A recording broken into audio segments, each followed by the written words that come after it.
Vamos continuar, irmãos, boa noite.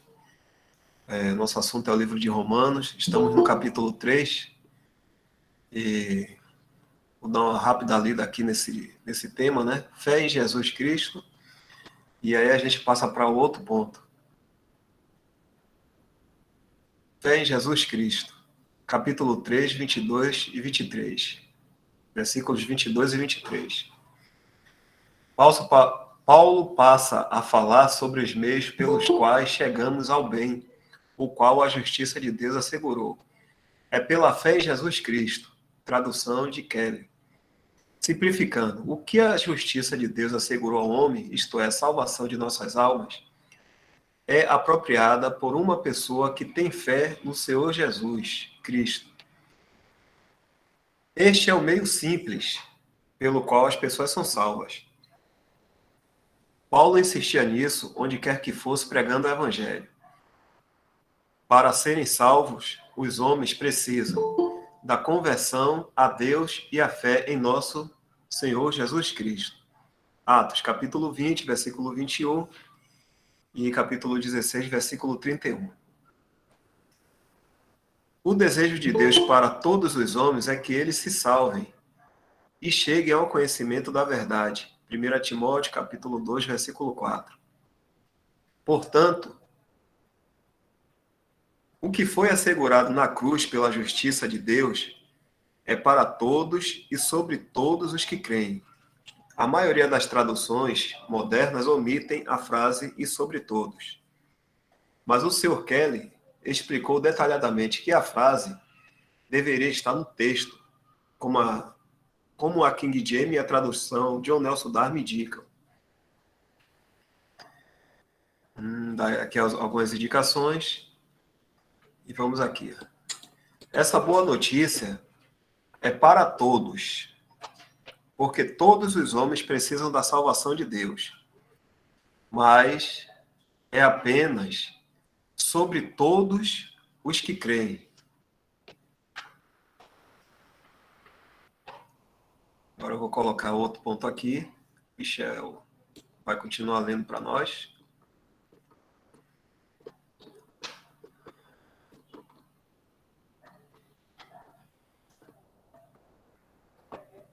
Tem algum ruído no meu áudio que incomode aí a ouvir minha voz?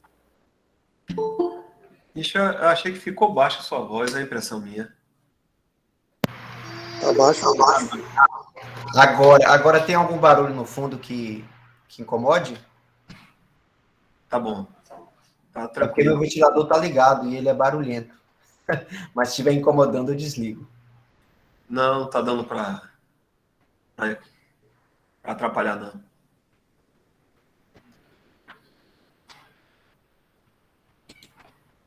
Você quer ler aqui pela meu compartilhamento ou você mesmo quer fazer aí? Pode ficar aí, Del. Não tem problema. Pode. Então, pronto. Aí, Michel, tô saindo aqui. Boa noite, irmãos. Então, a gente vai continuar, então, a nossa leitura do livro de Comentários de Romanos de Bruce Anstey, com o tópico Nenhuma Diferença. Diz assim o texto. Paulo acrescenta, porque não há diferença, porque todos pecaram e destituídos estão da glória de Deus. Quando se trata da necessidade universal do homem, não há diferença. Todos os precisam da justiça. As pessoas se opõem a esta afirmação porque veem uma diferença objetiva entre os homens, no que diz respeito aos erros que cometeram. Alguns claramente viveram mais pecaminosamente do que outros. Aqueles que pecaram menos não gostam de ser classificados com aqueles que pecaram mais, porque sentem que são melhores. Eles dirão, eu não sou tão ruim quanto aquele assassino, etc. No entanto, não é isso que Paulo está ensinando aqui. Ele admite plenamente que há uma diferença entre os pecadores e estabeleceu esse fato nos capítulos 1, do verso 18, ao capítulo 3, até o verso 20. O não há diferença de que Paulo está falando neste versículo, esse versículo, é em relação aos homens que estão aquém da glória de Deus e dos padrões de santidade de Deus. Sem exceção, todos estão aquém. Irmãos, não sei se é aquém ou se é aquém. Cadê o irmão José Milton aí para me ensinar essa parte aí? É aquém mesmo, irmão. Aquém, né? Todos estão aquém. Não há diferença. Todos estão perdidos e todos estão se dirigindo para a eternidade no inferno, onde pagarão a pena pelos pecados que cometeram, se não aceitarem a Cristo como seu Salvador. O senhor Albert Heyhoe costumava ilustrar isso nos pedindo para imaginarmos uma competição de natação ocorrendo no lado oeste da ilha de Vancouver. Do outro lado do Oceano Pacífico estava o objetivo, o Japão. Na beira da água, ouvimos homens conversando. Um homem diz, eu posso nadar 30 quilômetros. Outro homem diz, eu posso nadar 15 quilômetros. Um terceiro homem diz, eu posso nadar 1 quilômetro. Um quarto diz que ele não pode nadar nada. Se todos eles pulassem na água e rumassem ao Japão, não haveria diferença entre os competidores. Todos fracassariam e ficariam aquém do destino. Da mesma forma, mesmo que alguns homens sejam piores pecadores que outros, não há diferença entre eles, pois todos ficaram aquém da glória de Deus.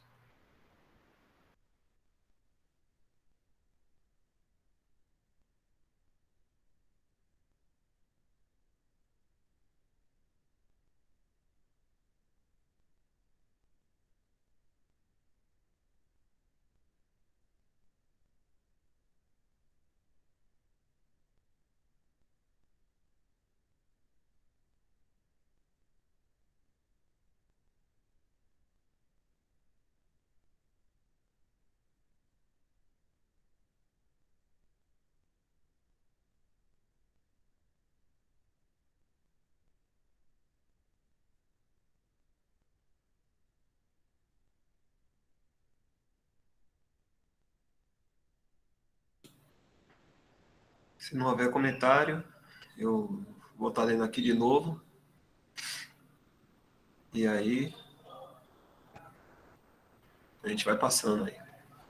Como essa palavra aquém aí não é muito usual, significa destilado ou deixado à parte. Isso de acordo com o que eu pesquisei aqui, viu? Mas se algum outro irmão puder dar um significado melhor, porque aí a gente compreende melhor o texto, né? Para quem tem dificuldade, como eu, ao ler essa palavra aí.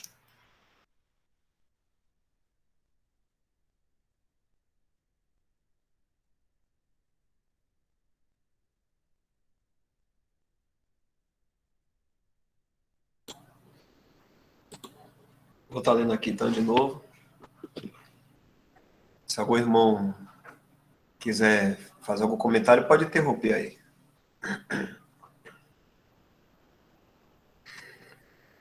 Nenhuma diferença.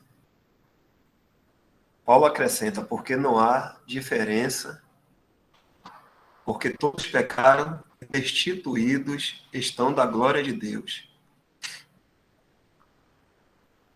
Quando se trata da necessidade universal do homem, não há diferença.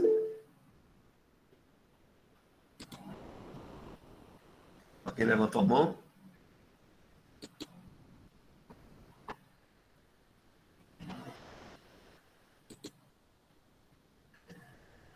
Todos os precisam da justiça. As pessoas se opõem a esta afirmação porque veem uma diferença objetiva entre os homens, no que diz respeito aos erros que cometeram. Alguns claramente viveram mais pecaminosamente do que outros. Aqueles que pecaram menos não gostam de ser classificados com aqueles que pecaram mais, porque sentem que são melhores. Eu acredito que alguém aqui já ouviu esses tipos de comparações, né? Ah, mas aí é injustiça, quer dizer que eu sou. Quer dizer que eu que vivo uma vida correta, vou ser salvo, e uma pessoa que matou, que roubou, viveu o tempo todo assim, simplesmente vai crer e aí vai ser salvo também? Será que algum irmão nunca ouviu falar isso? Até falou também, né? A respeito disso aí, algum de nós aqui, É muito comum, é né? muito comum. Acho que tem uma semana ou duas que eu ouvi de novo, né? Isso a gente ouve o tempo todo. Eles falam muito isso, principalmente porque na denominação a pessoa chega lá e conta o testemunho, né? Que ele era ladrão, que ele usava droga e tal. Eles contam muito essa questão do testemunho. Aí a pessoa que passa já fala logo, ué, mas agora é fácil, né? Ele fez tudo isso e agora vai ser salvo e não sei o quê. Ah, sou mais eu, né? Que nunca fiz nada disso. Muito comum ouvir isso.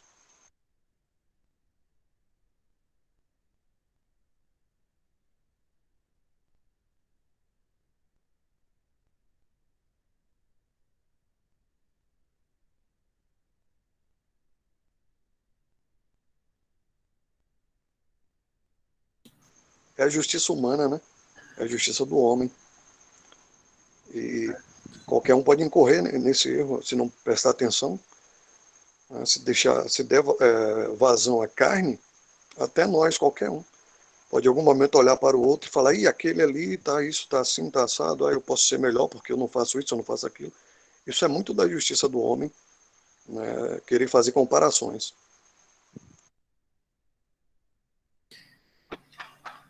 É falta de entendimento. Muitos cristãos aí pensam que a salvação é por medida, né? É quantidade de pecado ou também por boas obras, né? E esse é um erro tremendo. Então, falta de entendimento da palavra realmente, sabe, destrói o nosso desfrutar dessa, dessa salvação maravilhosa e gratuita, né? Que nos foi dado. É falta de entendimento mesmo. E também, como o irmão está falando aí, né? A obstinação da pessoa também, achar que ela é boa, que ela tem algo que Deus vai dizer assim, não, esse aqui merece, mas aquele ali não merece.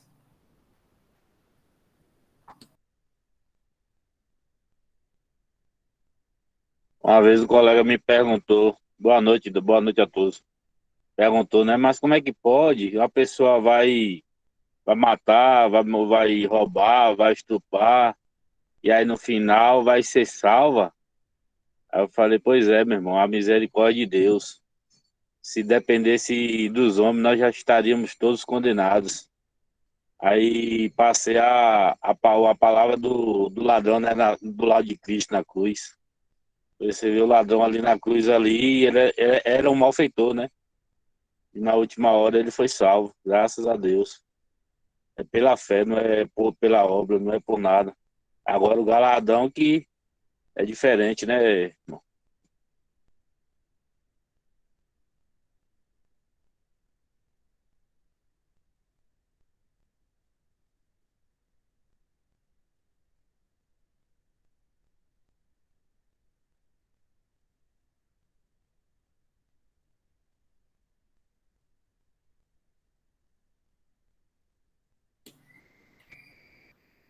Josanildo, pode escrever.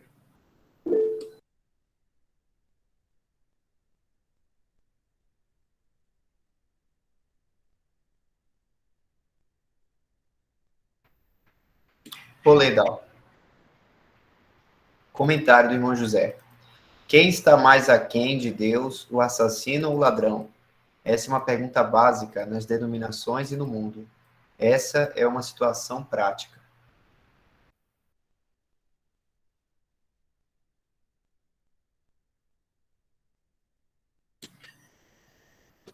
Pois é, né? Vamos continuar aqui lendo. A ideia humana é assim, né? a partir daqui, né? Eles dirão: eu não sou tão ruim quanto aquele assassino, etc, etc. Vai. No entanto, não é isso o que Paulo está ensinando aqui. Ele admite plenamente que há uma diferença entre os pecadores e estabeleceu esse fato nos capítulos 1 e no capítulo 3. Aqui o irmão está falando aqui, está falando é sobre os grupos, né, vamos dizer, de pessoas, né, responsáveis. O pagão inculto, o pagão culto e o judeu, que tinha os oráculos de Deus. Isso aí existe uma diferença. Mas na questão da salvação, todos carecem de uma mesma salvação, porque todos pecaram. Não tem balança disso, né? E aqui o irmão continua. Não há diferença de que Paulo está falando neste versículo em relação aos homens que estão aquém da glória de Deus e dos padrões de santidade de Deus. Sem exceção, todos estão aquém. Não há diferença. Todos estão perdidos e todos estão se dirigindo para a eternidade no inferno, onde pagarão a pena pelos pecados que cometeram, se não aceitarem a Cristo como seu Salvador. O senhor Albert Heuer costumava ilustrar isso nos pedindo para imaginarmos uma competição de natação ocorrendo no lado oeste da ilha de Vancouver. Do outro lado do Oceano Pacífico estava o objetivo, o Japão. Quilômetros e quilômetros de distância. Na beira da água ouvimos homens conversando. Um homem diz: eu posso nadar 30 quilômetros. Outro homem diz: eu posso nadar 15 quilômetros. Um terceiro homem diz: eu posso nadar 1 quilômetro. O quarto diz que ele não pode nadar nada. Se todos eles pulassem na água e rumassem ao Japão, não haveria diferença entre os competidores. Todos fracassariam e ficariam aquém do destino. Da mesma forma, mesmo que alguns homens sejam piores pecadores que outros, não há diferença entre eles, pois todos ficaram aquém da glória de Deus. Eu lembrei de um versículo que, quando acho que é Maria, né, que quebra o frasco de alabastro, e os fariseus falam algumas coisas e o Senhor também diz a eles, né? Alguém lembra onde está mesmo? Que o Senhor diz assim: um devia 500 e outro devia 50. Deixa eu colocar aqui na busca.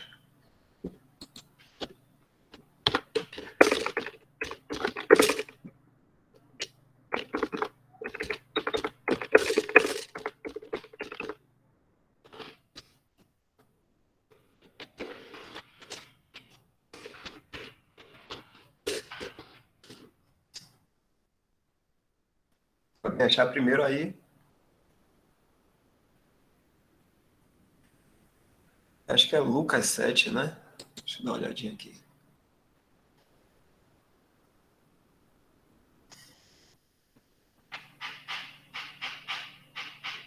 É isso mesmo. Lucas, capítulo 7, versículo 41.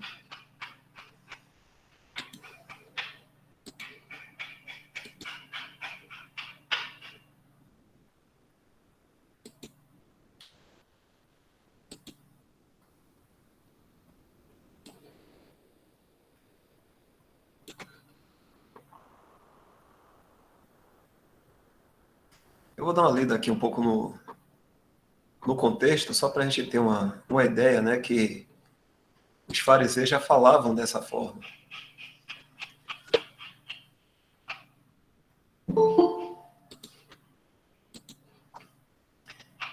Aqui, Lucas 7, a partir do 37. E eis que uma mulher da cidade, uma pecadora, sabendo que ele estava à mesa, em casa do fariseu, levou um vaso de alabastro, com unguento. Estando por detrás, aos seus pés, chorando, começou a regar-lhe os pés com lágrimas, e enxugava-lhes com os cabelos da sua cabeça. E beijava-lhe os pés, e ungia-lhes com o unguento. Quando isto viu o fariseu que o tinha convidado, ele falava consigo, dizendo, se este fora profeta, bem saberia quem e qual é a mulher que lhe tocou, pois é uma pecadora. E respondendo Jesus, disse-lhe, Simão, uma coisa tenho a dizer-te. E ele disse, dize-a, mestre. Um certo credor tinha 2 devedores. Um devia-lhe 500 dinheiro e outro 50. E, não tendo eles com que pagar, perdoou-lhes a ambos. Dize, pois, qual deles o amará mais? E Simão respondendo disse, tenho para mim que é aquele a quem mais perdoou. E ele lhe disse, julgaste bem. E voltando-se para a mulher, disse a Simão, vês tu esta mulher? Entrei em tua casa e não me deste água para os pés. Mas esta regou-me os pés com lágrimas e me enxugou com os seus cabelos. Não me deste ósculo, mas esta, desde que entrou, não tem cessado de me beijar os pés. Não me ungiste a cabeça com óleo, mas esta ungiu-me os pés com unguento. Por isso te digo que os seus muitos pecados lhe são perdoados, porque muito amou. Mas aquele a quem pouco é perdoado, pouco ama. Aqui o Senhor está falando de 2 pessoas. Aqui de novo. Que tinha, um devia-lhes de um certo credor, né? 500 dinheiro e o outro 50. E o Senhor diz aqui, e não tendo eles com que pagar. Não estava importando a quantidade do valor. Não tinha com que pagar. E aí depois o Senhor diz que os 2 são perdoados. O que amou mais foi o que devia mais. Foi perdoado. O que amou menos, mas também foi perdoado. Então a gente vê aqui que o Senhor, na questão do perdão, ele não faz diferença. A gente sabe que com um único pecado seríamos consumidos diante de Deus. A nossa aceitação diante de Deus é 0 pecado, sem nenhum mesmo. Sem nenhum. Totalmente limpo, que foi o que o Senhor Jesus consumou na cruz, derramando o sangue dele e limpando-nos todos os pecados.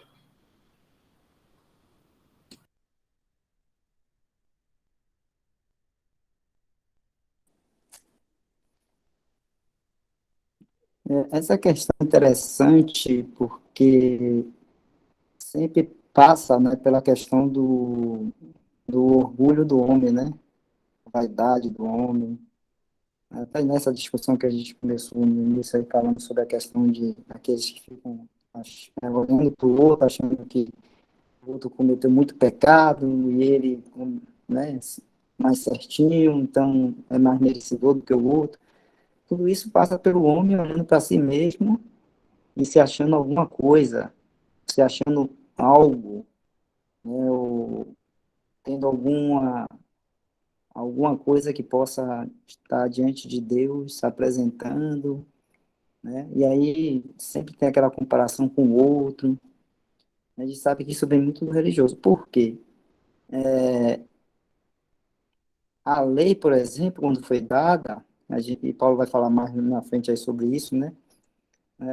A lei, ela veio para realmente mostrar ao homem, Deus deu a lei ao homem ali, né, ao povo de Israel, para mostrar realmente que eles eram incapazes, né, que todos eram pecadores, ninguém conseguia, tinha condição, né, capacidade, ou, vamos dizer assim, uma pureza no coração tal para conseguir cumprir toda a lei. Tem até uma parte no Antigo Testamento, não sei se no Antigo Testamento, um dos Evangelhos, que fala que, acho que na própria, quando foi dada a própria lei, que se a pessoa cumprisse,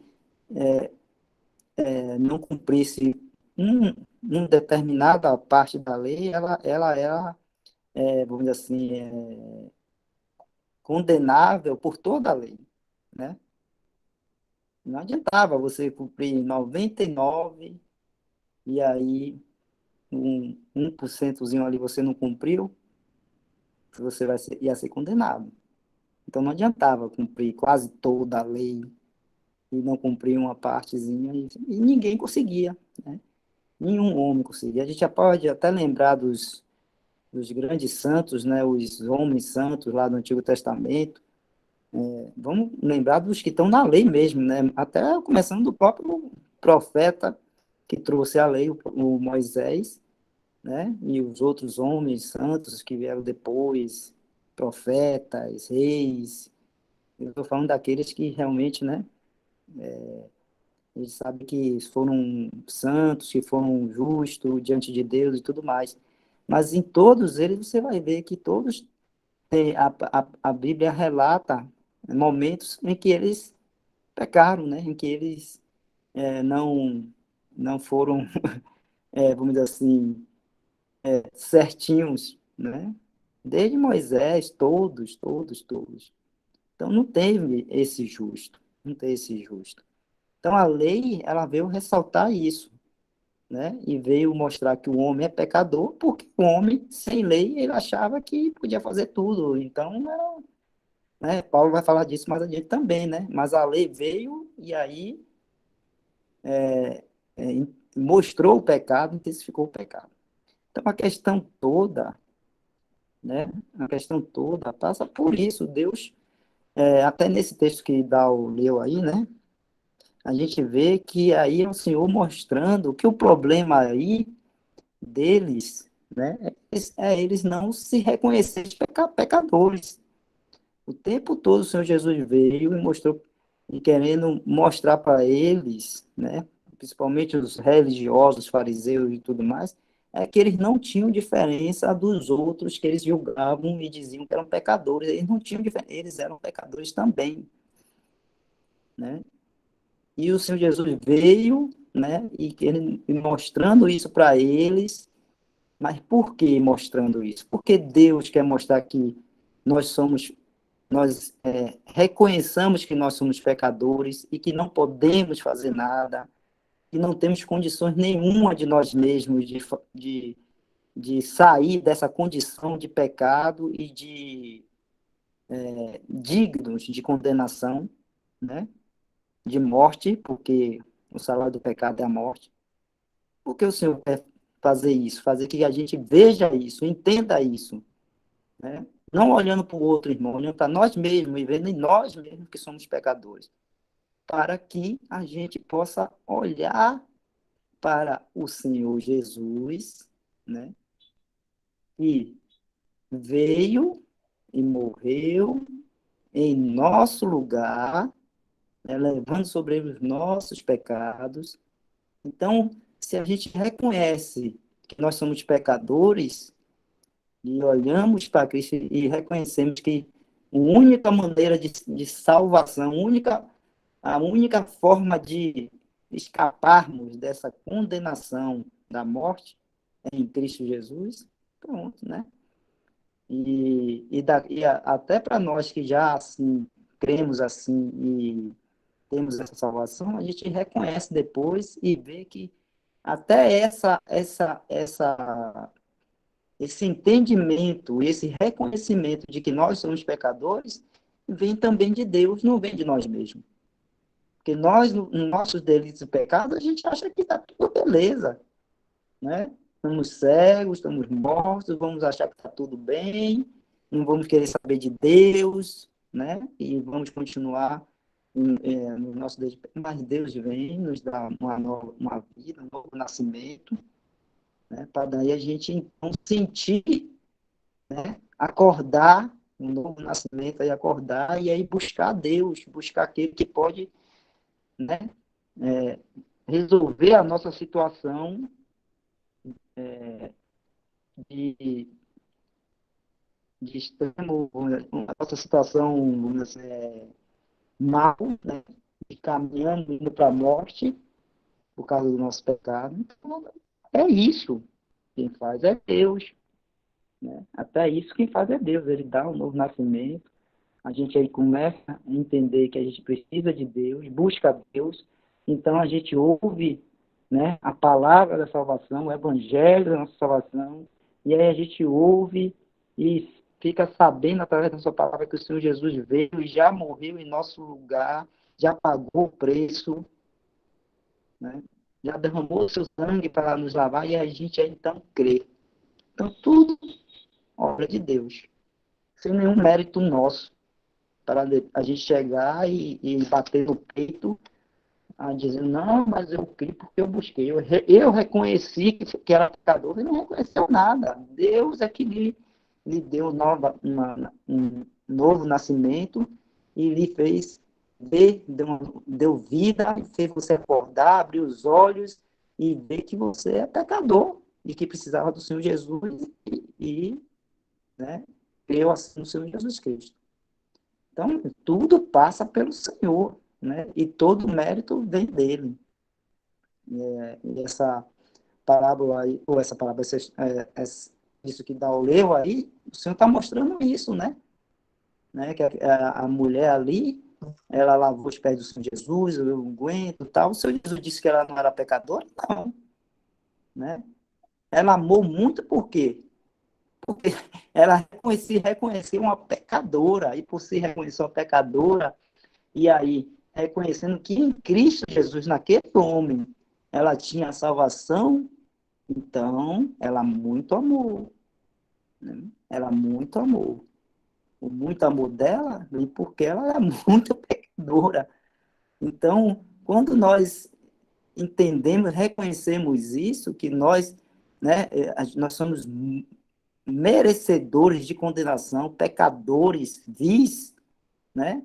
Fica sem olhar para o nosso próximo, né? Esse negócio de ficar olhando para o outro, dizendo, mas ele é ladrão, né? Ele é assassino. Não importa, né? Não importa.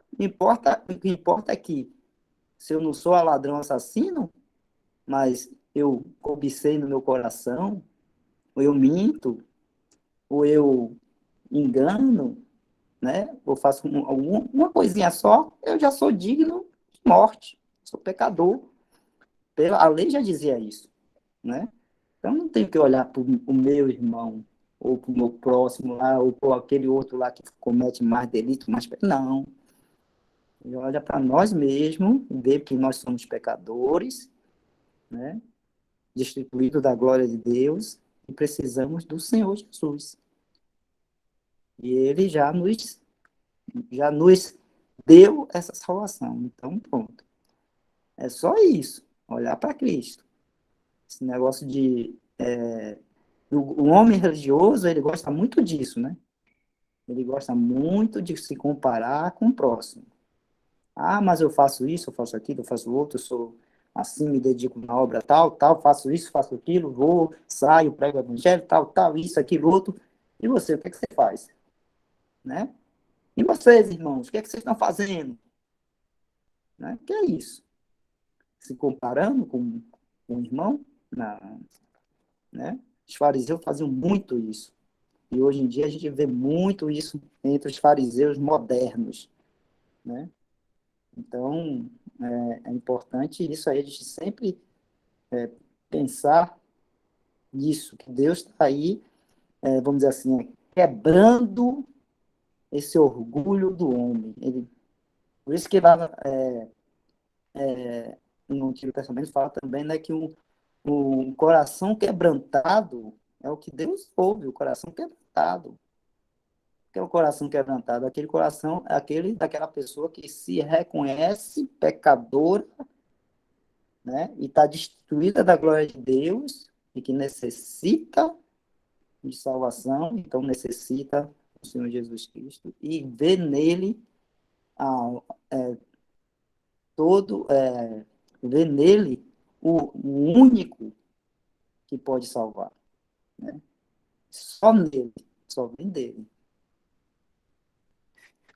Só isso, irmãos.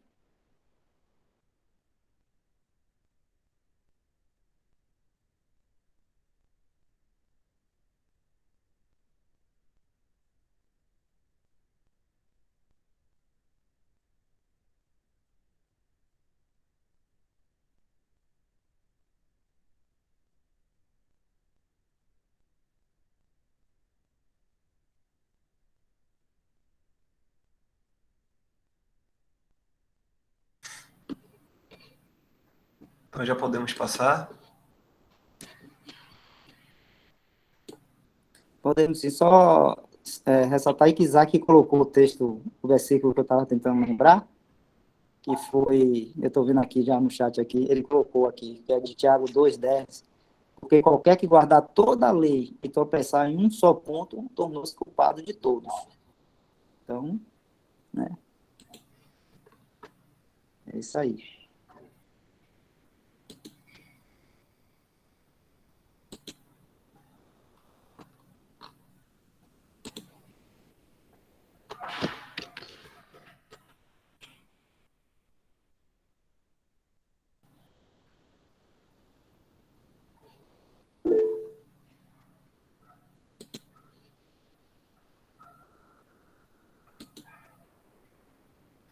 Acho que José Nilton aqui também está com a mão levantada. Mais alguma coisa, José Nilton? Michel, você pode ler aí? A intenção prima de Deus não era a lei, mas a graça, que nos foi dada desde os tempos eternos. Aí o irmão colocou aqui 2 Timóteo, capítulo 1, verso 9. Antes da criação do mundo, para que por meio dela tivéssemos vida e fôssemos santos e irrepreensíveis diante dele. Efésios 1, 4.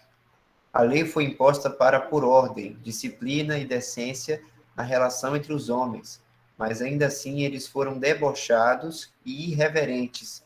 Por isso a lei era imperiosa, dura e ninguém podia cumprir. Só o Filho querido de nosso Deus e Pai, Jesus Cristo.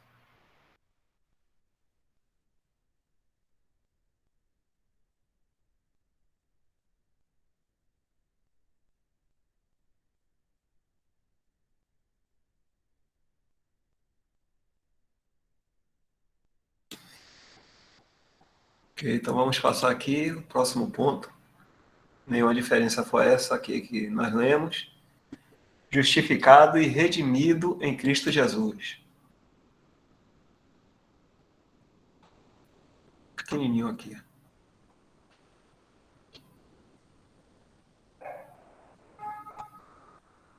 Quer ler, Michel?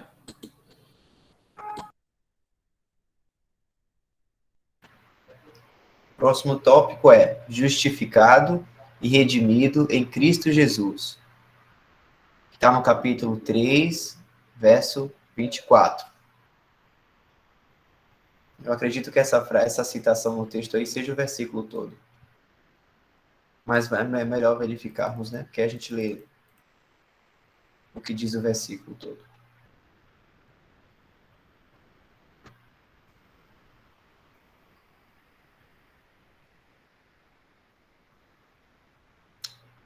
É isso mesmo. Diz assim: sendo justificados gratuitamente pela sua graça, pela redenção que há em Cristo Jesus. Visto que o grande desejo de Deus é que os homens sejam salvos do juízo de seus pecados, Paulo continua falando do grande livramento que Deus concede àqueles que creem no Senhor Jesus Cristo. Ele diz: sendo justificados gratuitamente pela sua graça, pela redenção que há em Cristo Jesus. Esta declaração envolve a nova posição e condição do crente. Somos justificados e redimidos em Cristo Jesus.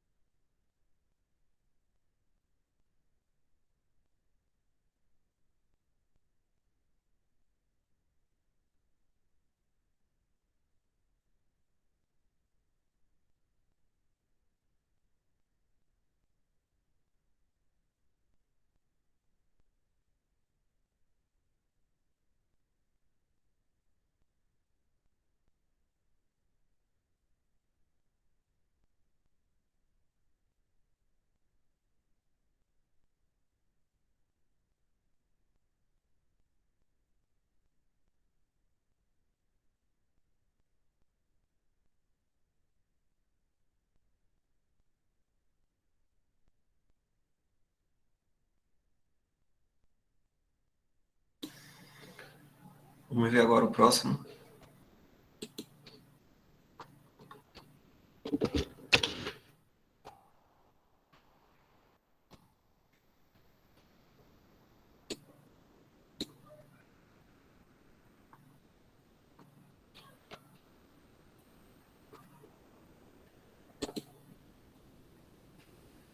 A gente leu aqui justificado e redimido em Cristo Jesus. Agora vamos ver aqui justificação.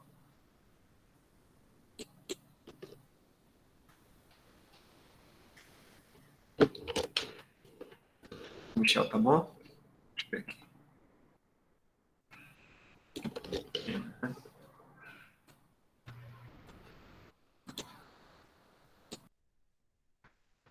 Vamos lá, justificação. Justificado significa que o crente foi inocentado de toda a acusação de pecado que havia contra ele, ao ser levado a uma nova posição diante de Deus, pela qual não é mais visto por Deus como um pecador. É um ato de Deus pelo qual um pecador ímpio é considerado justo na mente de Deus. Assim, a posição legal da pessoa no céu é alterada e ele é feito justo diante de Deus. Aí tem a referência do capítulo 5, verso 19 de Romanos.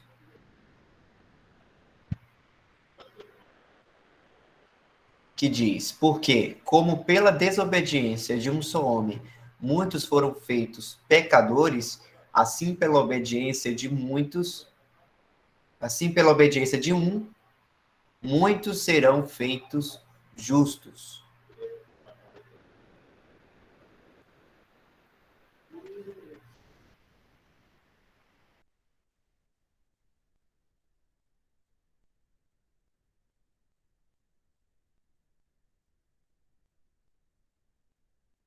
É interessante, irmãos, meditar um pouco nessa questão da justificação. Se me falar a memória, o irmão Elton uma vez falou alguma coisa, fez um comparativo, achei muito interessante. Ele está aí hoje para explicar um pouco melhor? O Elton não tá, não. Tá aqui hoje não, Isaac. Lembro que ele falou alguma coisa da justiça, né, dos homens e fez alguma comparação com o preso. Foi muito interessante.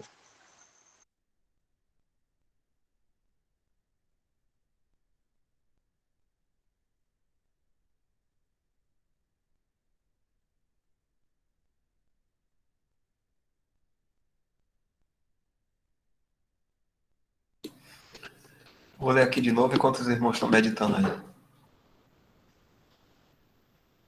Justificação.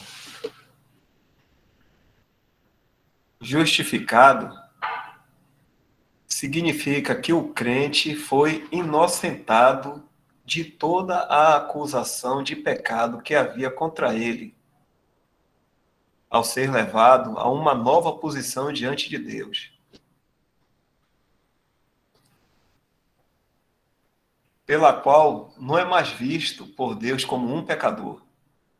Essa parte é interessante, até que os irmãos já falaram uma vez, que diante de Deus, nós não somos vistos como pecadores, nós somos vistos como santos, e aquele que é da igreja, que pertence, né, a essa companhia que é a igreja, é vista como filhos de Deus. Então até tem um hino mesmo que os irmãos até fizeram uma atualização, porque fala assim de pecadores, alguma coisa, aí não, fala de adoradores, filhos adoradores, alguma coisa assim, ou de adoradores, eu não lembro direito mais, mas foi corrigido isso aí, né? Então,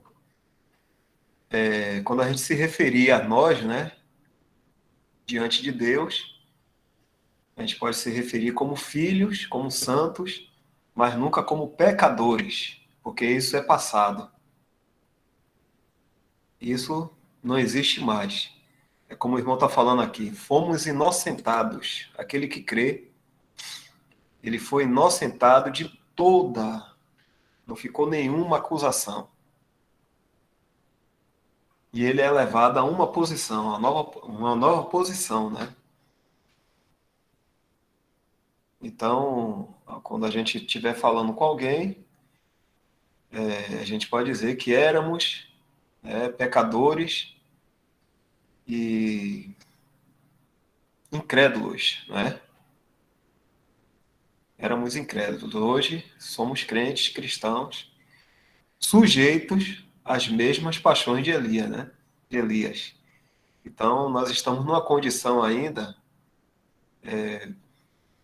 fraca, vamos dizer assim, vulnerável ao erro, ao pecado. Mas a gente sabe que o crente, uma vez, ele foi totalmente libertado da escravidão do pecado. E quando ele peca porque ele quer, porque ele foi libertado. É a mesma coisa de um prisioneiro, né? Um escravo. Ele recebia a sentença dele de liberdade, mas ele deliberadamente quer voltar lá para fazer as coisas que havia na prisão. Ele quer fazer isso. Então, assim é com o cristão verdadeiro, aquele que já creu. Ele foi totalmente liberto do domínio do pecado. Se ele peca, é porque ele se descuidou. Então, diante de Deus, nós não somos vistos como pecadores, porque essa parte nossa aí foi desfeita, né? Eu vou continuar lendo aqui. Os irmãos aí querem fazer pergunta. Justificado. É um ato de Deus pelo qual um pecador ímpio é considerado justo na mente de Deus. Assim, a posição legal da pessoa no céu é alterada e ele é feito justo diante de Deus.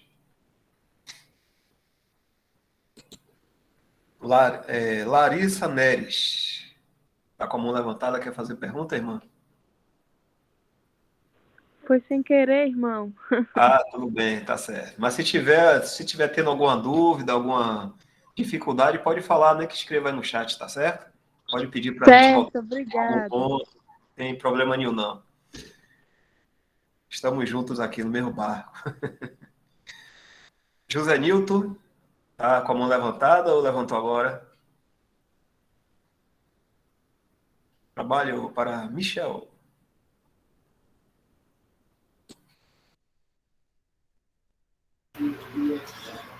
Irmãos, entre fariseus, Israel e gentios, e hoje crentes e incrédulos, a passagem dos versos 24 e 25, aprendi que Deus tolerou a situação nesse momento, ou seja, da obra de Jesus Cristo na cruz. Os irmãos têm algum entendimento diverso?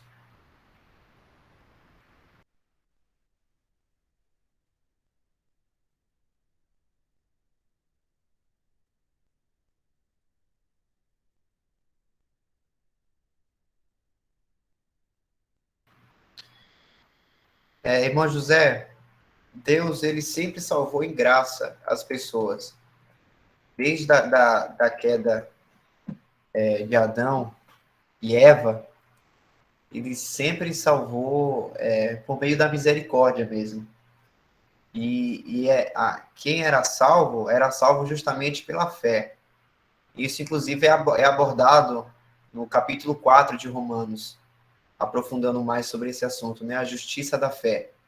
Que essa justiça é em todo o período de Deus tratando com os homens aqui na Terra. A justiça da fé. Porque nenhuma obra foi capaz de salvar um ser humano, sabe? Deus nunca salvou um ser humano por seus méritos. Era necessário a intervenção de Deus em todo esse período. Então, naquele tempo lá em que o Senhor Jesus esteve aqui na Terra, pessoas eram salvas por essa justiça da fé antes do Senhor ir para o Calvário também. E quando o capítulo 3, que a gente viu, que o irmão citou aí, né? Deixa eu ver, Romanos 24 e 25, no capítulo 3.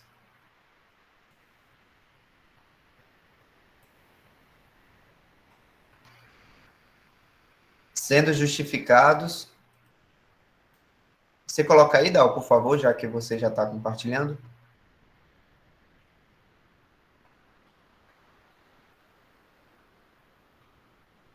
Romanos 3, verso 24.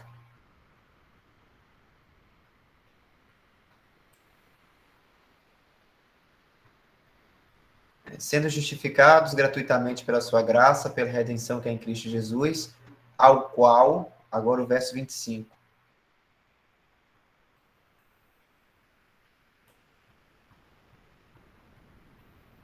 Desce mais um pouco aí, Dal, por gentileza. Ao qual Deus propôs para propiciação pela fé no seu sangue, para demonstrar a sua justiça pela remissão dos pecados dantes cometidos sob a paciência de Deus. Isso aqui é interessante, irmãos, para mostrar uma coisa. Quando Deus salvou as pessoas antes da obra consumada de Cristo, ele não apagou, sabe, os pecados das pessoas e falou assim, eu vou te salvar, eu vou apagar os teus pecados. De maneira nenhuma. Todos os pecados das pessoas as quais Deus salvou antes da obra de Cristo na cruz, Cristo pagou. Não teve ninguém que foi salvo apenas porque Deus quis apagar os pecados e Cristo não precisou pagar. Porque isso dá a entender que Cristo só pagou dos pecados dos pecadores daquele momento em diante. Só que não. Os que foram salvos antes da obra de Cristo, essas pessoas foram salvas como se fosse tem um termo que se chama, não sei se é uma promissória, um pagamento adiantado, tem um termo para isso, mas agora eu não lembro. Mas é algo que a pessoa recebe, mas que outro vai pagar posteriormente, né? Então foi isso que aconteceu. As pessoas antes eram salvas, só que os pecados delas já estavam sendo contados para Cristo pagar. Porque era necessário, irmãos, que Cristo fizesse isso, né, para tanto salvar aqueles que seriam depois da cruz, mas aqueles que foram salvos antes da cruz, e muitos deles sem entender que tinha que ter alguém que pagasse em seu lugar, o Senhor pagou. O Senhor pagou de todos. Então, é aí que se fala aí no verso 25. Para demonstrar a sua justiça pela remissão dos pecados dantes cometidos sob a paciência de Deus. No verso 26 diz, para a demonstração da sua justiça neste tempo presente. Então, assim, essa justiça de Deus, ela está sendo manifestada nesse tempo de agora. Essa justiça não foi demonstrada antes da cruz. Eles não entendiam isso dessa maneira. Eles entendiam, né, por meio de figuras, né, que tinha no Antigo Testamento, quando Deus falou que o filho, aquele que nasceria da mulher pisaria na cabeça da serpente, né? Entre várias outras passagens que prefiguram a morte de Cristo, né? Só que essa justiça de Deus não foi manifestada, ela foi manifestada por Cristo, na obra de Cristo na cruz. E isso é interessante, porque mostra que essa justiça de Deus não foi manifestada quando o Senhor estava aqui na terra. Mas essa obra, essa justiça de Deus, só foi manifestada na sua morte e ressurreição. Então, foi necessário ter essa justiça para salvar aqueles que nasceriam futuramente, como pagar a dívida que tinha, das quais Deus salvou antes da cruz. Tudo precisaria ser pago. Por isso que Cristo, ele pagou de todos, né? E nem somente isso, porque a obra de Cristo na cruz não foi somente para salvar pecadores e nem pagar a dívida daqueles às quais Deus pagar a dívida daqueles às quais Deus salvou anteriormente, mas também para restaurar todas as coisas, né? E poder vencer a morte e o pecado.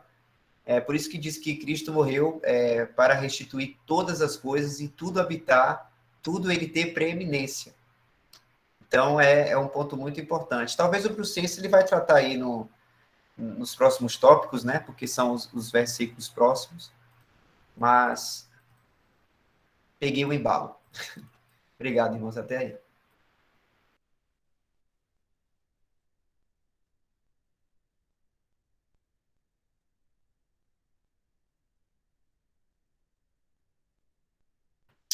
O irmão colocou aqui, só para fechar meu entendimento.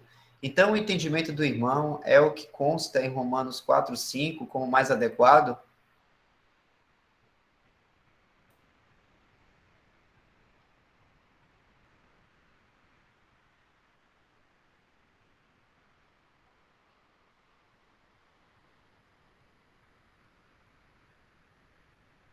Não entendi, irmão. Como assim, como mais adequado? Não entendi.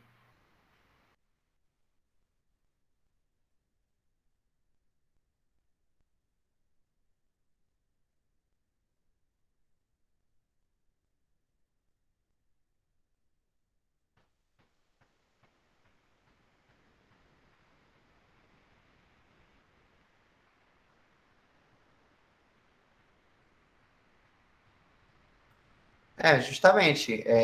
Aí no versículo 5 está falando que Deus, justamente essa justiça de fé, né? Ó, no verso 4 fala assim: ora, aquele que faz qualquer obra não lhe é imputado galardão segundo a graça, mas segundo a dívida. Mas aquele que não pratica, mas crê naquele que justifica o ímpio, a sua fé lhe é imputada como justiça. Então, essa é a justiça de Deus. É uma justiça que provém de Deus, não é questão de obra humana, né? Claro que nesse versículo aí não está incitando o crente a deixar de. Não vou mais andar nas obras que Deus fez para mim, porque eu já fui salvo mesmo. Não é esse o ponto. Mas é para mostrar que a salvação provém somente de Deus, independente da obra que essa pessoa acha que está criando, que está fazendo, né? Porque a gente sabe que Deus preparou as obras para que nós andássemos nelas, então não há nada de novo.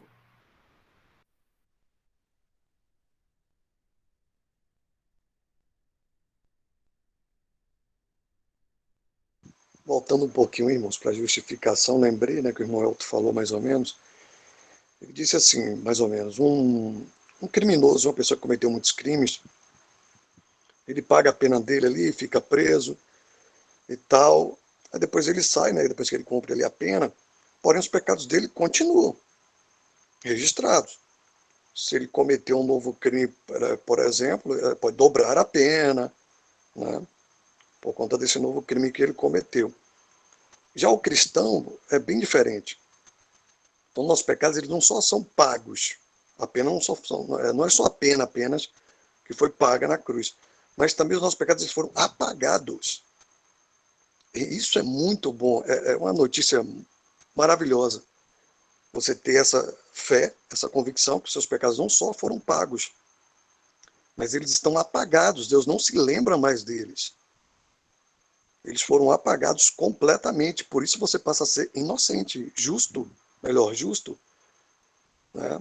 porque não tem mais nenhuma dívida, Deus não se lembra de mais nenhum pecado, porque Cristo na cruz, ele não só pagou, como ele também apagou todos os pecados. Aquela cédula, né, que era contra nós, que estava lá nas ordenanças de Deus, foi cravada na cruz. Então, graças a Deus, Pai, ao nosso Senhor Jesus Cristo, né, por essa obra consumada.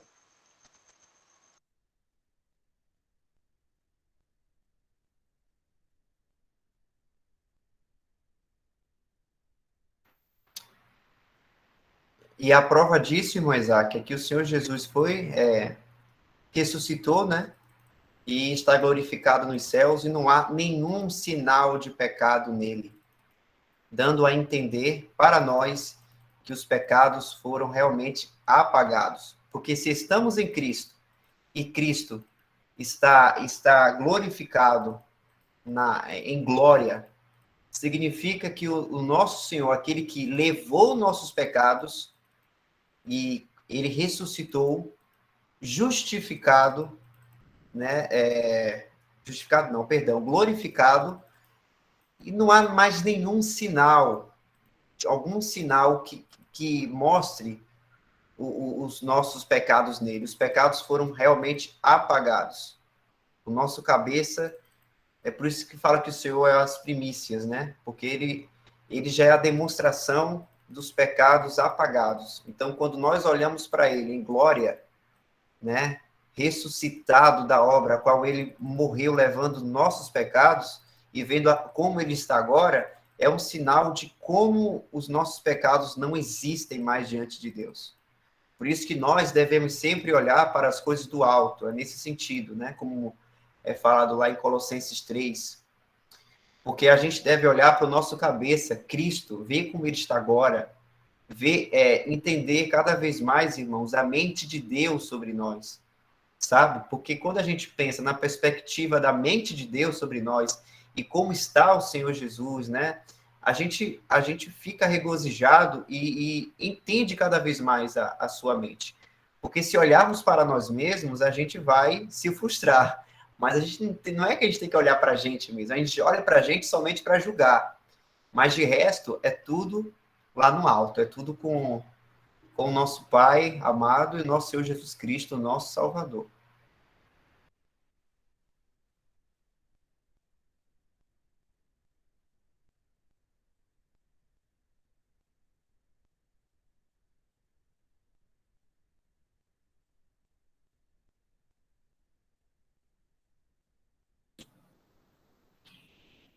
São 9h21, o que é que os irmãos acham? Passa para o outro tópico ou fica só aqui nesse?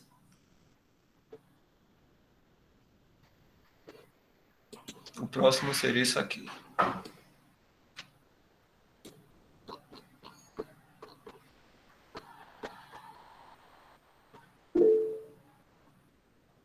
Duas partes para a justificação. Zanilton quer falar? Zanilton, pode escrever aí.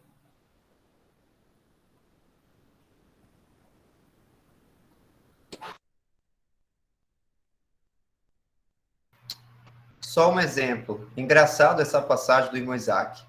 O mundo militar tinha uma igualdade de ação e imitação da palavra de Deus, ou seja, ato normativo existente após devidas provas de arrependimento e mostragem de excelente conduta. Após 5 anos, poderia ser anulada e apagada da ficha, como se nunca tivesse acontecido. Porém, o homem agora mudou, tudo fica registrado e nada apagado.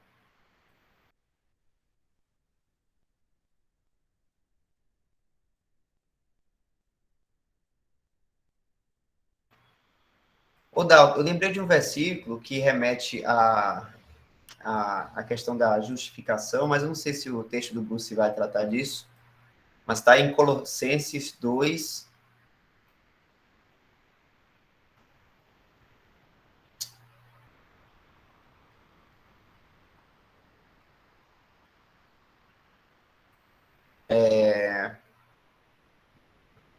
Eu acho que o 13 e o 14. 13, 14.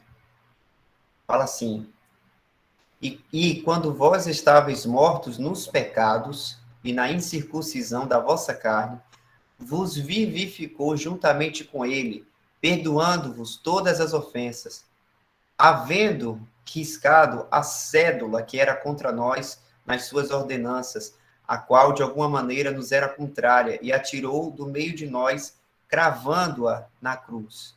E, despojando os principados e potestades, os expôs publicamente e deles triunfou em si mesmo.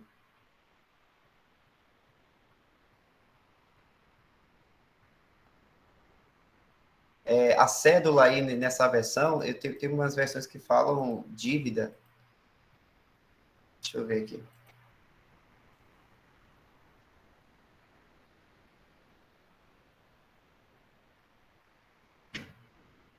Na versão atualizada, fala o escrito de dívida.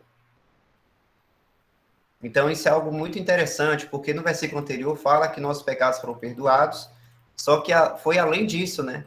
Deus riscou o escrito de dívidas que tínhamos contra ele, dando a entender que foi além de ter perdoado os pecados que já praticamos, mas a dívida de toda a nossa vida já. Já está tudo perdoado, não há mais dívidas. Porque, lembrando, Cristo pagou no nosso lugar. Ele que pagou essa dívida, mostrando que Deus realizou a sua justiça e, ao mesmo tempo, pôde manifestar o amor. Porque quem cumpriu essa justiça foi Cristo, para a nossa bênção, né?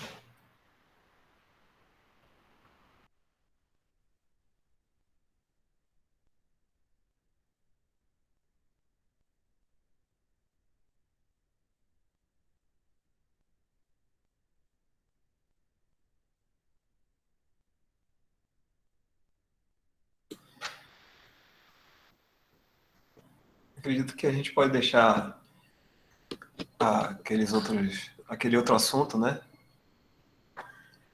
A próxima reunião, né? Duas partes para a justificação. A gente vê com calma isso aqui, né? A gente poderia dar uma resumida e depois partir aqui para duas partes para a justificação. A gente está encerrando, como estão as irmãs aí e outros irmãos também. Tudo bem, né?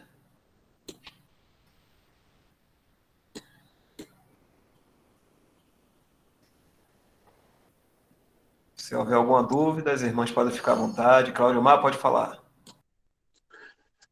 Só lembrando o que o irmão Isaac falou aí, né, do malfeitor, que aí se ele voltar a fazer o errado de novo, a ficha dele vai estar lá. No caso do crente, né, do santo, foram apagados. Aí, mas se, como muitos aí caem em pecado, né, novamente, Cristo não morre, tem um ditado que diz, né, Cristo não vai ser crucificado de novo, né, aí ele já vai causar outro, tem um ditado, um significado que diz. Ele não vai ter ser mais. Eu acredito que ele não seja perdoar, né? Eu acho que ele não, Cristo não crucifica de novo, né? Tem um ditado assim que diz. Porque muitos podem cair em pecado, né? Pode cair em tentação, que nem acontece, que nem a gente vê na cristandade e tudo aí, né? Acho que deve estar em Hebreus, não lembro. Não, É que eu sei que já não há mais sacrifício. Alguma coisa mas assim. aí tá falando daqueles que rejeitam a Cristo, né? Rejeitam, né? Tá falando de pecado aí, do pecado, por exemplo, um crente, hoje um cristão, crê no Senhor Jesus, ele pecar, ele vai perder a salvação. Não, não existe isso. Em Hebreus 6, né, tá falando daqueles que participando, né, de toda essa da ação do Espírito Santo, participando das coisas que Deus deu, né? Aí está falando de pessoas que são, vamos dizer assim, crentes professos, vamos dizer assim, só da boca para fora. Claro que em Hebreus está falando lá dos, dos israelitas, dos religiosos, fariseus, tudo mais, que não receberam o Senhor, mas eles participaram de tudo o que o Senhor Jesus fez ali durante a passagem dele, né? Os milagres, né? A palavra. eles receberam todos os dons do Espírito, mas o que eles fizeram? Rejeitaram, não creram que ele era o Messias, né? E até blasfemaram, né? Até blasfemaram, dizendo que aquilo que o Senhor Jesus fazia com o poder do Beelzebul. Então, eles blasfemaram contra quem? Contra o Espírito Santo, porque o Senhor Jesus fazia aquilo com o poder do Espírito Santo, né? A virtude do Espírito Santo estava sobre ele. E ele dizendo que o Senhor Jesus estava fazendo aquilo pelo poder de Beelzebul. Então, eles rejeitaram, né? Rejeitaram ao Messias. E hoje, quem rejeita a palavra de salvação, o evangelho da graça, quem rejeita, né, e não crê no Senhor Jesus, mesmo estando na igreja, com a Bíblia debaixo do braço, fingindo ser crente, mas lá no coração está rejeitando, está lá por algum outro interesse, que a gente sabe que tem muitos interesses para se estar num lugar, numa igreja, né, interesses financeiros e outros interesses mais de outros interesses que a gente sabe que existem, né, de muitos homens maus que entram no meio, né, e estão lá, dizendo que é crente, vão batizado, tudo mais, estão participando ali de tudo que os cristãos estão fazendo ali, né? Ou seja, a palavra está sendo lida, o Espírito Santo tá falando nos corações, eles estão participando, mas não são crentes verdadeiros. No coração rejeitam o evangelho, não creem no Senhor Jesus. Então, esses não têm salvação. Esses não têm salvação. Então, não está falando de pecado, irmãos. Não está falando de pecado, porque se a gente disser assim, o crente, uma pessoa que crê no Senhor Jesus, e amanhã ela pecar, cometer tal pecado, vai perder a salvação, então a gente está dizendo que a obra de Cristo na cruz é imperfeita, né? Ela vai depender da nossa caminhada aqui no mundo, de como nós nos portemos, do momento que a gente crê, né, em diante. A gente crê, e se a gente anda ali, né, certinho, bom, a gente vai conseguir ser salvo. Mas se a gente tropeçar, pecar, aí não vai ser salvo? Não. Não é isso que a palavra de Deus ensina, não. Porque assim vai depender de nós também, né? E em Efésios, e a palavra ensina que não depende de nós, né? Não depende das nossas obras, daquilo que a gente faça, a gente ser certinho, a gente ser todo um. Não. Depende de quê? Crer. Crer no Senhor Jesus Cristo, serás salvo. Em Romanos mais na frente vai falar, se creres de todo o teu coração, aí em Romanos mais na frente vai falar, né? Então, serás salvo. É salvo. Então, se pecar depois, qual é a nossa, vamos dizer assim, o que é que a gente tem que fazer se a gente pecar? Né? Eu crio no Senhor Jesus e depois, na minha caminhada, eu cometo pecado, né? O pecado mais, pensa no pecado pior que possa existir aí, né? O que é que eu tenho que fazer? 1 João fala lá, confessar. Se confessarmos os nossos pecados, ele é fiel, ele, o Senhor Jesus, é fiel e justo para nos perdoar os pecados e nos purificar de toda injustiça. Está lá em 1 João, capítulo 1. Então, é isso aí, viu? Só estou ressaltando porque para a gente batendo nessa tecla, né? Que o irmão falou aí, para a gente não deixar de ter no nosso coração essa certeza, essa fé e essa confiança em Jesus Cristo, não é em nós mesmos. Não vou confiar em nós mesmos. A palavra de Deus diz que maldito o homem confia no homem. E diz também que, que enganoso é o coração do homem. Então não vamos confiar em nós, a gente confia em Jesus. Ele é fiel. Nós somos infiéis, mas ele continua fiel. Está lá em 2 Timóteo, capítulo 2, se não me engano, né? Então, eu estou falando isso só para os irmãos não perderem essa confiança, né, pelas situações da vida, que todos nós podemos passar, estamos ainda na carne, nesse corpo aqui na carne, podemos aí nessa caminhada pecar, né, a gente cometer alguma coisa, algum desvio, fazer alguma coisa que que realmente não agrada a Deus, mas se cremos no Senhor Jesus, se temos essa salvação, né, isso aí não vai nos tirar essa salvação, porque Ele é quem fez, né? Ele é quem fez essa obra de salvação, Ele é que nos deu essa salvação, o Senhor Jesus. Então é para a gente ter essa confiança e esse descanso aí nele, tá bom?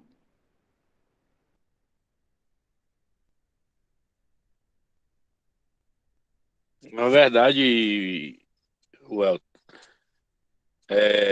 eu falo assim, tem uns que apostasia, né? Parece, se não me engano, aqueles que fazem participante da mesa, que é conhecedor da palavra, mas aí depois possa fraquejar, né? No caminho e tudo cair. Então, a palavra diz, né? Ele é uma aposta, né? Aí já é outra crucificação. É isso que eu tô falando. Irmão, mas quem é que pode conhecer isso? E a gente não conhece quem são. 2 Timóteo, capítulo 2, 19, fala: o firme fundamento de Deus permanece tendo este selo. O Senhor conhece os que são seus. O Senhor conhece. Então, o que é que me indica que uma pessoa aposta? Ah, porque o irmão estava entre nós, pá, e de repente ele saiu, caiu no mundo e tal. Esse é uma aposta? Não sei, não sei. Entendeu? O irmão pode estar lá no mundo então, e ainda assim ser um crente salvo. Olha Ló.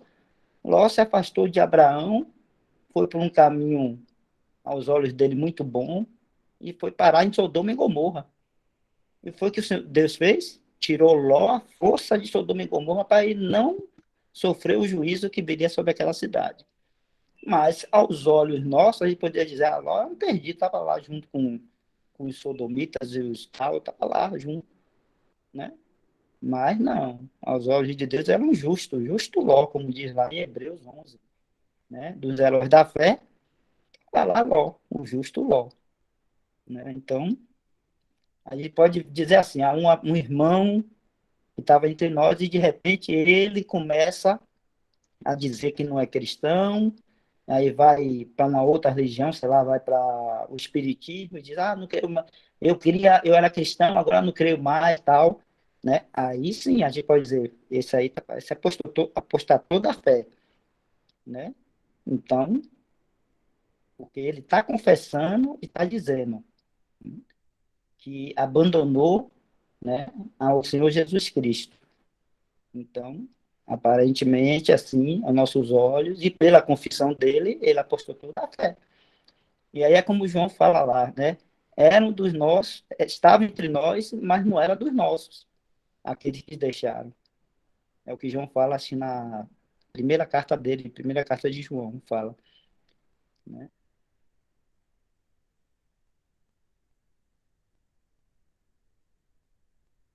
Positivo. Aí eu comparei só com o que o Isaac falou que a, o ladrão, né? A ficha fica lá, fica na ficha, né? E Deus apaga, mas se apostar, tá, né? Aí a ficha não volta, né? Mas Cristo também não vai ser crucificado novamente por ele. Amém, irmão. Sim. Mas o apóstata, ele nunca foi crente, entendeu? Aquele que é apostata da fé, ele nunca foi crente, nunca foi um cristão, entendeu? O irmão Claudio, em 1 Pedro, capítulo 3, versículo 18, se eu não me engano, se não me falha a memória, fala que pois Cristo também foi sacrificado uma única vez por nossos pecados. Fala mais ou menos isso aí. Então, Cristo não vai ser sacrificado de novo. Ele, uma vez, bastou para pagar pelos pecados de todos. E, como o irmão falou aí, tem o termo apostasia, que é o abandono da fé. Mas esse termo é muito errado, porque o crente de verdade, aquele verdadeiramente salvo, ele não abandona a fé. E eu quero, com todo respeito, discordar do irmão aí, que disse que um crente, quando ele saiu do meio dos irmãos em Cristo, e agora ele está em outra religião, em outra professão de outras coisas. Nem assim, irmãos, podemos dizer que ele não é de Cristo. Nem assim. Ah, mas ele é ateu. Agora ele está professando que não crê em Cristo. E mudou tanto, foi para outro meio. Nem assim a gente pode julgar o irmão. Porque o firme fundamento da palavra, mesmo nesse caso, continua o mesmo. O Senhor conhece os que são seus. E nesse caso aí, se o irmão estava no meio dos irmãos congregando e tal, e agora ele está para outro tipo de religião, fazendo queimar os olhos de Deus, usamos o versículo seguinte, que é: aquele que professa o nome do Senhor, afaste-se do mal. Então, eu,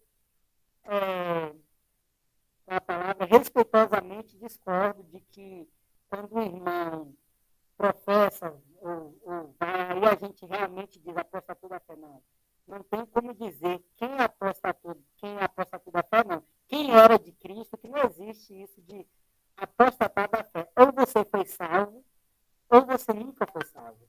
Então, não há como dizer nós mesmos, só quando chegarmos no céu saberemos, porque só o Senhor conhece os que são seus.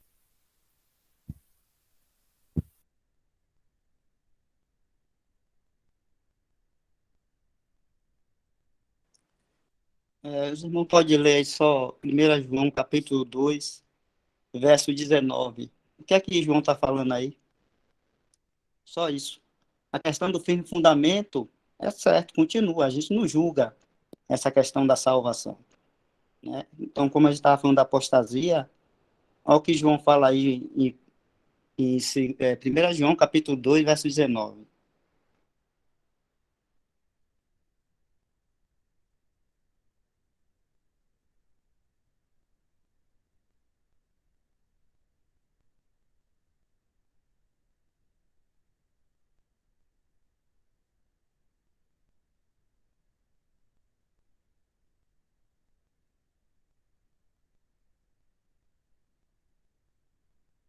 Alguém vai ler?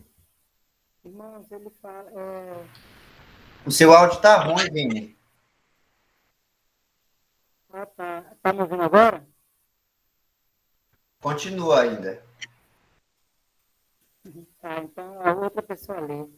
Aqui ele está falando de pessoas que nunca foram crentes, irmãos. Estavam Mas no é meio, mas disso que nunca a gente tá foram falando. crentes.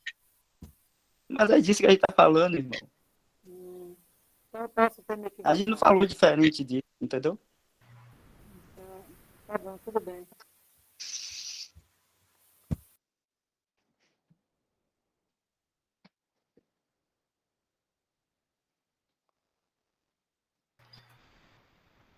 Ou seja, irmão, um resumo. Deus revelou para a gente a definição de uma apóstata, mas em nenhum momento da palavra ele fala para nos preocuparmos quem é o não apóstata. Isso é algo que Deus sabe. Ponto. Não tem mais o que se falar. Eu acho que a fala aí dos irmãos deixou isso muito claro.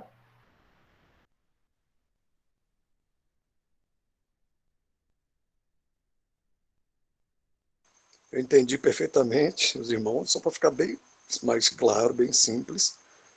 Se o irmão falar, estava no nosso meio, e depois ele sai e fala assim, ó, eu não sou cristão, eu odeio Cristo, eu não quero mais saber. Eu falo, você é. Você é um cristão, porque eu não posso dizer coisa. Não, não existe isso. Se uma pessoa professa que ela não é, ela não é. Ela não é. E tchau. Eu não quero conta com essa pessoa, ainda vou me desviar dela quando eu passar próximo a ela. Isso tem que ficar bem claro, irmãos. Outra coisa, irmãos, é uma pessoa que se distanciou, mas ela continua falando, eu sou cristã.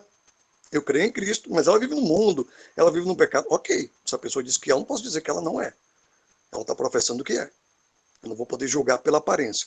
Agora, se alguém professar claramente, falar para mim, eu não sou, não quero Cristo, ok, essa pessoa, ela está se condenando. E eu não posso agora falar, ela é cristã, ela é, porque ela estava aqui com a gente. Não, não existe isso. Ela professou que ela não é. Vamos orar por todos, é claro. Mas não vou dizer que aquela pessoa agora é cristã, ou andar com ela, ou querer conta com ela. Realmente, tem que ficar bem claro isso daí. Exatamente. É o que João está falando aí no capítulo 2, verso 19. É exatamente isso aí que Itaque falou. O João tá falando a mesma coisa aí.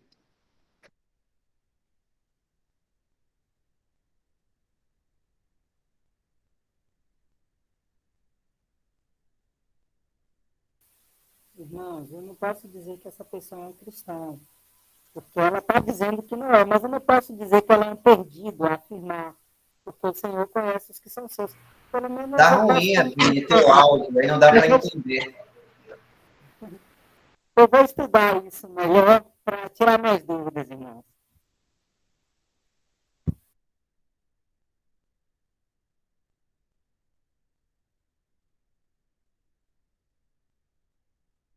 A coisa, irmão, é o seguinte, não somos nós que vamos dizer isso, é a palavra de Deus quem vai dizer isso. Se uma pessoa disser claramente que não é cristã, que não quer Cristo, ou que não quer meio, é a palavra de Deus que vai estar falando para ela, você está condenada. Você acabou de se condenar. Quem não crê em Cristo, não sou eu que estou falando, é a palavra de Deus. Quem não crê em Cristo já está condenado, não estará, já está condenado. Quem não crê. Se uma pessoa fala claramente, ela estava no nosso meio, ela ainda estava no nosso meio, é pior ainda, ela estava no nosso meio. Ela ouviu a palavra, ela conhece toda a palavra. Ela foi participante de todas as obras do Espírito Santo. E ela fala assim, não, eu não sou cristão, não creio em Cristo, eu estou saindo daqui. Opa! A Bíblia está dizendo que ela é condenada, ela não é salva, ela não é cristã. Não sou eu, é Deus, é a palavra de Deus.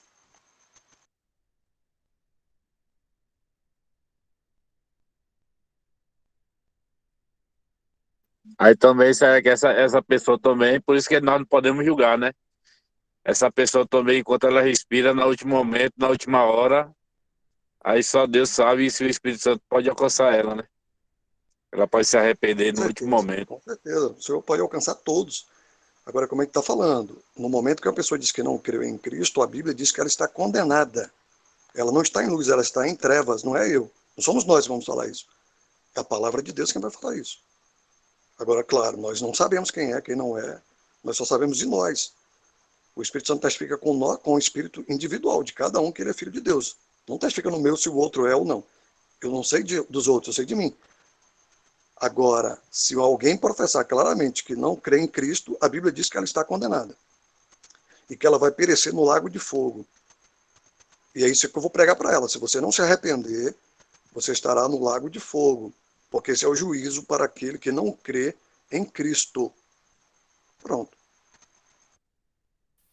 Irmãos, esse é o juízo para quem não crê em Cristo, e não quem diz que não crê em Cristo. Porque eu já vi irmãos que saiu de meios denominacionais dizendo absurdos para irritar os outros irmãos e mentindo. Ah, eu não creio em Cristo, Cristo é isso, Cristo é aquilo. E depois chegou em casa e chorou. Eu tive contato com irmãos assim. Chegou em casa e chorou, mentiu, professor, falou absurdo do nosso Senhor. Mas ela cria de verdade, essa pessoa que conversou comigo, que desabafou comigo. Então não devemos nos julgar pelo que as pessoas dizem.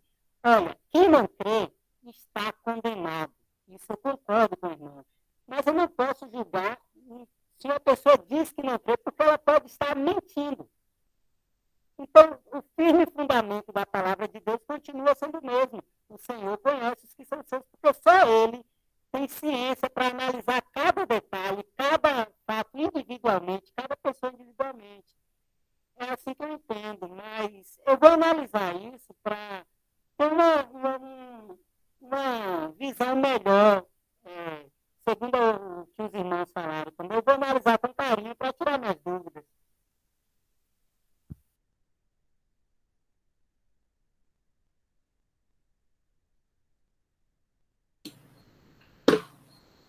Já são 9h47, então o tema a gente deixa para a próxima, né? 2 partes para a justificação. A